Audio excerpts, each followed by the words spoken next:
بسم الله الرحمن الرحيم نحمده ونصلي على رسوله الكريم أما بعد أعوذ بالله من الشيطان الرجيم بسم الله الرحمن الرحيم يا أيها الذين آمنوا كتب عليكم الصيام كما كتب على الذين من قبلكم لعلكم تتقون صدق الله العظيم۔ دوستو، بزرگوں، یہ ساتھیوں، پردہ نشین خواتین، ہماری ماں بہنوں، اللہ سبحانہ تعالیٰ اپنے کلام میں، اپنے پاک کلام میں ارشاد فرما رہے ہیں، اے ایمان والو، ہم نے تمہارے اوپر روزے کو فرض کیا ہے جیسا کہ تم سے پہلوں پر فرض کیا تھا، جیسا کہ تم سے پہلی امت پر فرض کیا تھا، تاکہ تم لوگ متقی بن جاؤ۔ دوستو بزرگوں، اس آخری الفاظ میں، آیت کے آخر میں لعلکم تتقون سے اس طرح اشارہ ہو رہا ہے کہ اللہ سبحانہ وتعالیٰ روزہ ہم سب کو اسی لیے عطا فرمایا ہے تاکہ ہم سب متقی بن جائے، ہم سب اللہ سے ڈرنے والے بن جائیں۔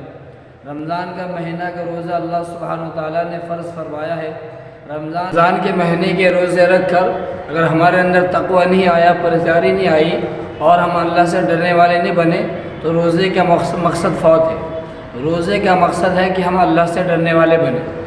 کیونکہ نبی کریم صلی اللہ علیہ وسلم کی حدیث میں ملتی ہے کہ بہت سارے روزے دار ایسے ہیں جن کو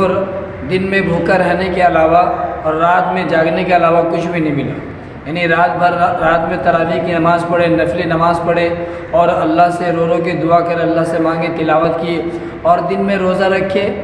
سحری سے لے کے غروب تک بھوکا رہے، پیاسا رہے اور کھانے کی طرف نہیں بڑھے، تو روزہ رکھنا ہوا اور رات بھر جاگنا ہوا۔ رات میں جاگنے کے علاوہ اور دن بھر بھوکا رکھنے کے علاوہ کچھ بھی حاصل نہیں ہوا، تو ہمارے ساتھ بھی ایسا نہ ہو۔ ہم جب رمضان کا مہینہ آئے تو اپنے پچھلے تمام گناہوں سے توبہ کرنے والے بنے، پچھلے تمام گناہوں سے توبہ کرے، اللہ سے معافی مانگے، یا اللہ تیرا کرم، تیرا رحم، یا اللہ تیرے توفیق ہوئی کہ تو نے رمضان کا مہینہ عطا فرمایا ہے تاکہ مجھے ایک بہانہ ملا کہ اپنے گناہوں سے معافی مانگوں۔ رات میں، صبح، شام، ہر آن اللہ کی رحمت برستے رہتی ہے، خاص کر کے سحری کے وقت میں اور افطاری کے وقت میں